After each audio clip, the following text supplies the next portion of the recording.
Hello everyone, कैसे हैं। आशा करता हूँ मेरे सभी भारतीय भाई बहन लोग बढ़िया होंगे।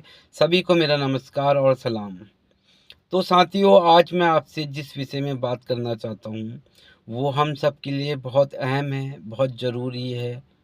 और इसीलिए मैं आपके साथ अपनी कुछ बातें साझा करना चाहता हूँ। तो साथियों, जैसे कि मैं 3 दिन पहले कर्णप्रयाग गया था। जब मैं वहाँ पर से वापस आ रहा था अल्मोड़ी की साइड, तो साथियों रास्ते में एक खूबसूरत सी जगह ग्वालदम हिल स्टेशन पड़ता है। तो वो इसलिए फेमस है क्योंकि वहाँ से हिमालय का कुछ सौंदर्य नज़ारा दिखता है। और साथियों, जब मैंने ग्वालदम में गाड़ी रोक के हिमालय की तरफ देखा तो मैं आपको बता नहीं सकता हूँ, बहुत दुख हुआ। साथियों, फरवरी का टाइम चल रहा है और इस टाइम पे हिमालय ऐसे खचाखच भरे रहते थे बर्फ़ से कि रात के टाइम भी वहाँ पे अलग सी चमक दिखती थी। लेकिन मैं आपको बता नहीं सकता हूँ, हिमालयों में बिल्कुल बर्फ़ नहीं है। ग्लेशियरों में ऊपर ऊपर थोड़ी बर्फ़ चिपकी है। बिल्कुल नंगे हो गए हैं पहाड़। तो कहीं ना कहीं इनका साथ जो प्राकृतिक की देन है, जो हुआ है, कहीं न कहीं उसमें भी इंसानों का ही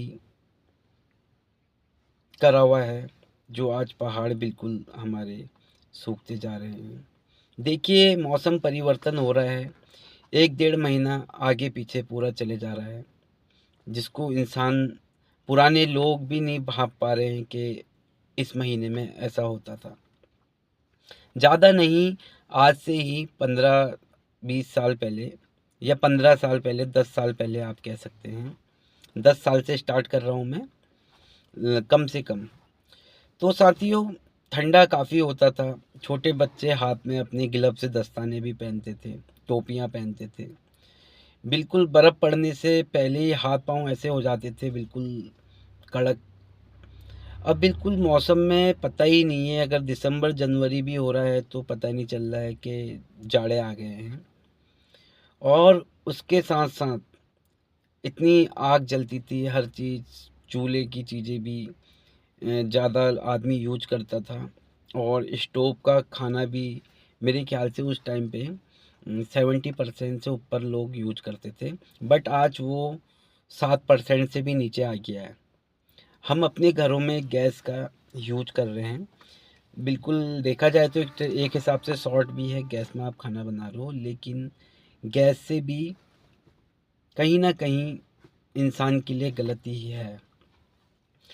नंबर 1 साथियों, गैस का हम ज़्यादातर यूज करते हैं अपने घरों में।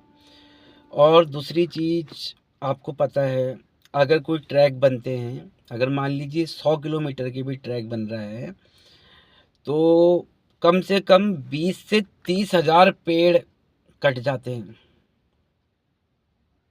मैं ये कम बता रहा हूँ आकलन, लेकिन ज़्यादा होना चाहिए। फिर भी 30,000 से ऊपर पेड़, 100 किलोमीटर अगर रोड बन रही है तो इतना पेड़ कटता ही है।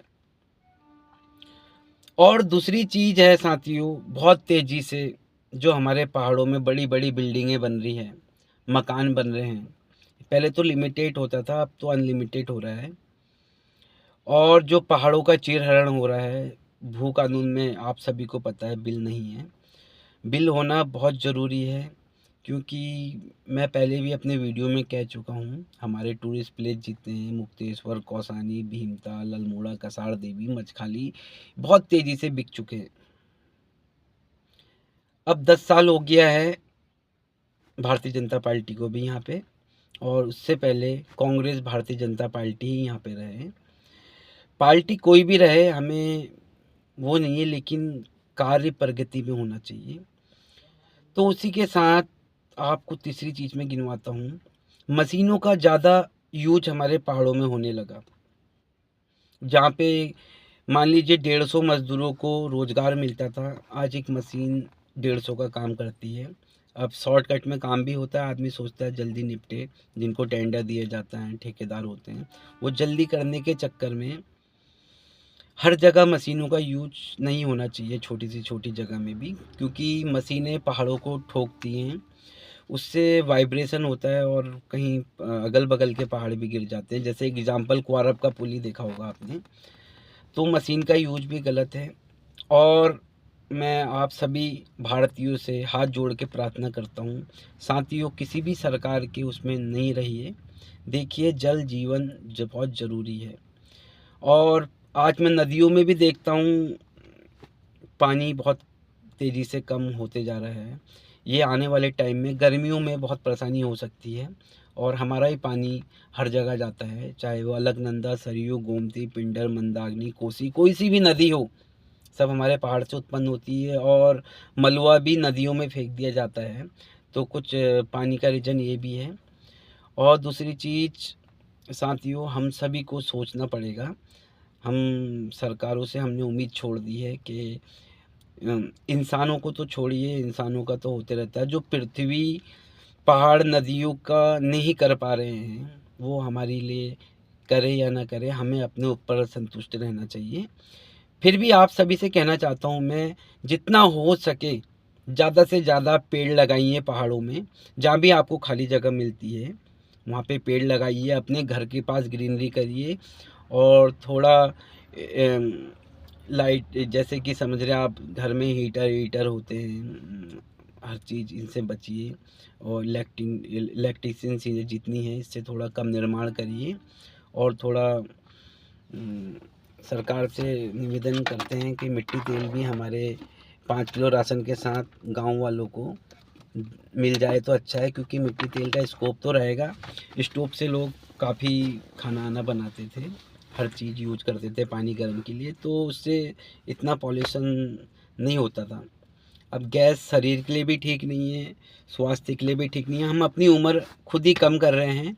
और उसके साथ सबसे बड़ा जो दुख हुआ, हिमालय हमारे बिल्कुल ख़त्म होते जा रहे हैं, बर्फ़ नहीं है। तो हमें मिलके काम करना पड़ेगा।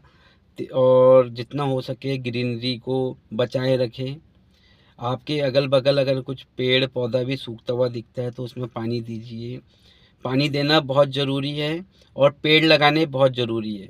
साथियों 3-4 साल हो गए, आज पहाड़ी क्षेत्रों में कितनी जगह बर्फ़ नहीं पड़ रही है। नैनीताल, अल्मोड़ा, रानीखेत, पिथौरागढ़ जैसी जगहों पे। जबकि पिथौरागढ़ को छोटा कश्मीर माना जाता है, जितनी अच्छी वहाँ की ग्रीनरी वादियाँ हैं। लेकिन कुछ निर्माण लिमिटेड हो, अनलिमिटेड ना हो, पहाड़ों को नुकसान ना पहुँचे। अगर पहाड़ों को नुकसान पहुँचेगा तो आपको सीधे डायरेक्ट नुकसान पहुँचेगा, क्योंकि ऑक्सीजन बहुत ज़रूरी है। और हर चीज़ देखिए, बारिश नहीं हो रही है, फरवरी का टाइम है। तो बहुत दुख हुआ मेरे को, हिमालय हमारे ख़त्म होते जा रहे हैं। इसमें कहीं ना कहीं इंसानों का ही हाथ है। और पहाड़ों के साथ दुरुपयोग ना होने दीजिए। और सबसे बड़ी चीज़ ये है, अभी हम सबों ने देखा है, अभी कुछ टाइम बाद ये लॉस एंजलिस अमेरिका में और उसके अगल बगल की कैलिफोर्निया में आग लगी बहुत भीषण। तो साथियों वहाँ भी चीड़ के पेड़ बताए गए।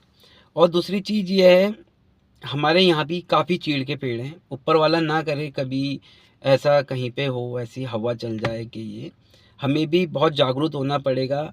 आपके पेड़ जंगलों में अगर कोई खाना पकाता हुआ, कोई भी पिकनिक बनाता हुआ दिखे तो सबसे पहले ये आपकी जिम्मेदारी है, उसको आप वहाँ से कहिए। भारत के नागरिक है, कोई भी स्टेट का व्यक्ति आके हर जगह एंजॉय कर सकता है, अतिथि देव भव।